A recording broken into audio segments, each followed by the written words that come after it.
Assalomu alaykum va rahmatullohi va barakatuh. Tomoshabinoni muhtaram در شهر اسفره حاضر انشاءالله ما یک جای میریم که میگن از همه ششلیک های بهترین گفته می شود. همچنان بسیار منظره زیبا، جای دلنشین. اینجا سیخ کباب تختچه نام دارد. کدمی که اومد مرحمت کنید انشاءالله. یک تا فرش قیمه، یک تا گوشت گو. این ویریسکش گوشت چی هست؟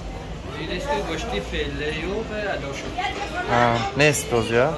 گوشت گوسفند یک تا گوشت مرغ.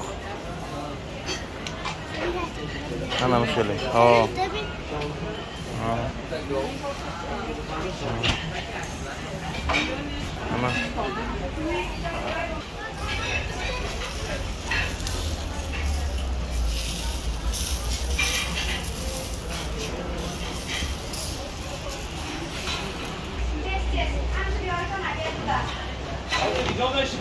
گوجه که روغانی دنبا. دایره ساخرا بوده. همه از اینجا جای ما طبیعت بهترین. انتظار میشیم که ششلیکو را بیارن خیلی مزه داشته باشه. اینجا جای اویلوی، مردم اویلوی میاین. از این آبش بسیار کشیدگی، غای چیدگی. اخیرون باران بود. اینجا آبش تازه، آبی سبزی بسیار تازه داره. خلاص انشاءالله که ششلیک بیایم میسنجیم چی خیلی.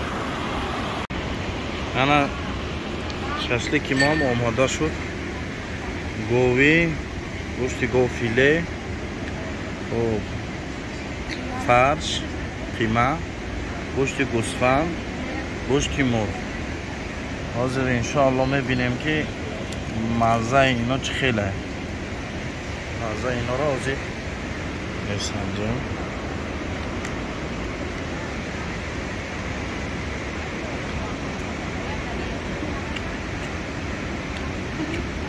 بهترین باور کنید. بیا جا بیا بهتریناش.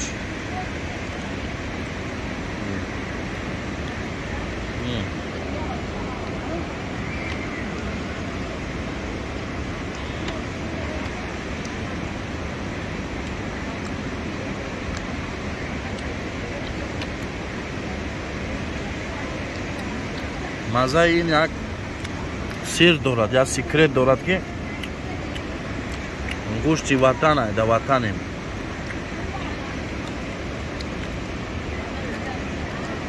باور کنید مزهش بها ندارد. بها.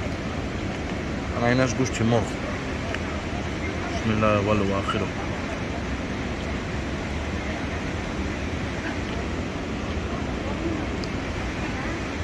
کدومی که اسفره آمد طرف کباب خانه تختچه بیاید. سلامت باشید.